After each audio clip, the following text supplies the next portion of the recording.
All right, well, it seems hard to believe, but it appears there has been a tectonic shift at Fox when it comes to reporting the truth about Donald Trump.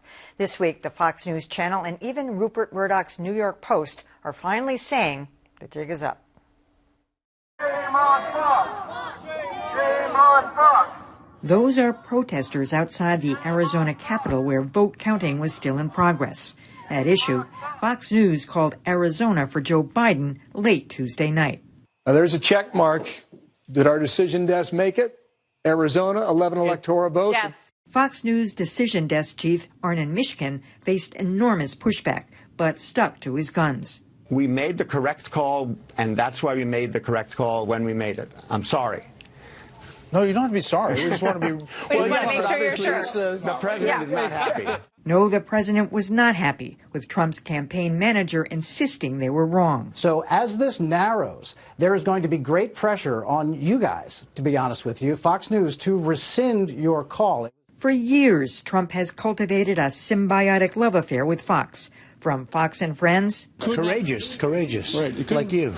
Yeah. ...to Sean Hannity and, of course, Laura Ingraham. Where is Laura? I can't recognize you. But it appears the primetime hosts are now outliers, and the news division has come to its senses. Well, I mean, lawsuits, schmawsuits. We haven't seen any evidence yet that there's something wrong. Even the New York Post, once steeped in Trump sycophancy, has thrown in the towel, calling out his baseless election fraud claims. On the other hand, according to CNN, Fox has told its talent not to call Joe Biden the president-elect. So much for change.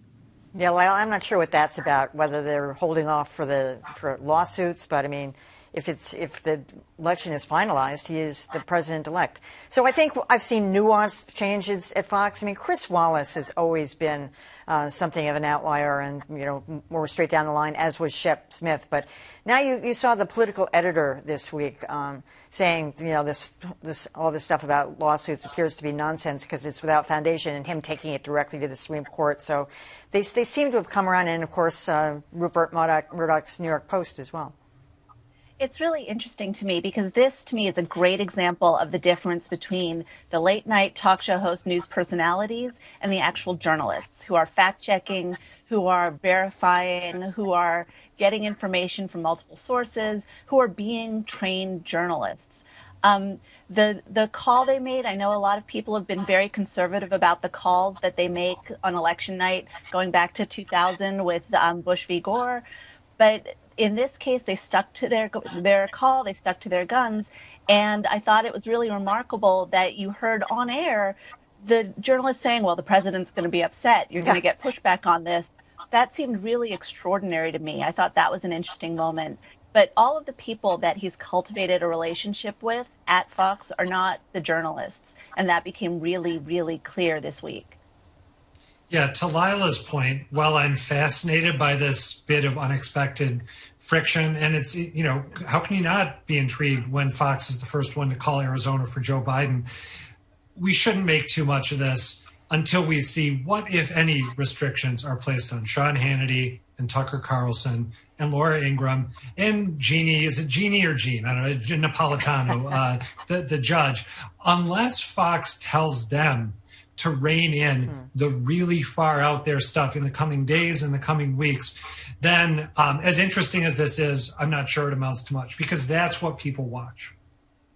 You know, I do think that this was probably one of the most important moments for the media during the post-election coverage. You know, kudos not only for Fox calling this state and not bowing to the pressure, but then coming back on the air and really explaining the decision behind it. I thought that was very important.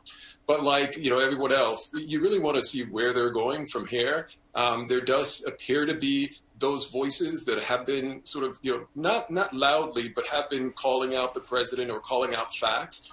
Isn't that something? But then at the same time, you know, Fox across the board has been peddling a lot of the conspiracy theories that the president has been making about all the fraud that has been taking place. They have refused to really come down hard on that. And as you noted at the end of your piece there, you know, we need to find out more about what this internal memo that CNN was reporting on in terms of what can be said, not calling the vice president a president-elect, that seems, if it is because of some more technical reason or something like that, I can agree with it. If it is because they want to now make good to the president because they upset him on the other call, then, I don't think Fox has changed much.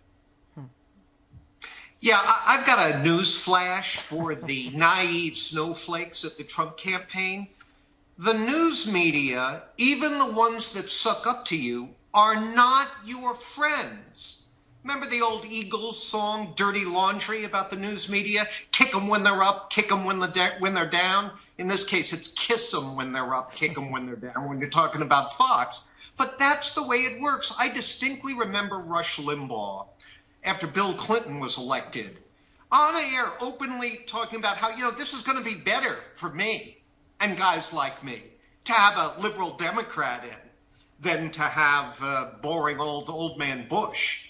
So Fox is not in business, and I don't think even the Sean Hannitys and Laura Ingrams of the world are in business to bask in and get a tan from the radiant glory of Donald J. Trump or anyone else. They're there because they like money, and they're out to make money, and the way to make money is to move on from this loser. Well, Dan, that was a question we were all asking ourselves today. Is this good for, if Trump's not in office, is this a good thing for Fox? Because they can kind of continue as is. Jackpot. No, it's even better. It's even better because they can be in attack mode, and that gets more clicks. And they can justify it by saying, you guys all attacked Trump, now it's our turn. Right. One thing to mention before we leave this topic, David Folkenflik, the NPR media critic, has reported that the Fox memo that CNN initially reported on may not be quite the way CNN represented it. That it might be more of a, make sure that you check before making this shift with top newsroom management. So we still don't know exactly, as Dan said, where the truth lies. Oh, well, that's not as fun. Okay. Well, we'll see what it is.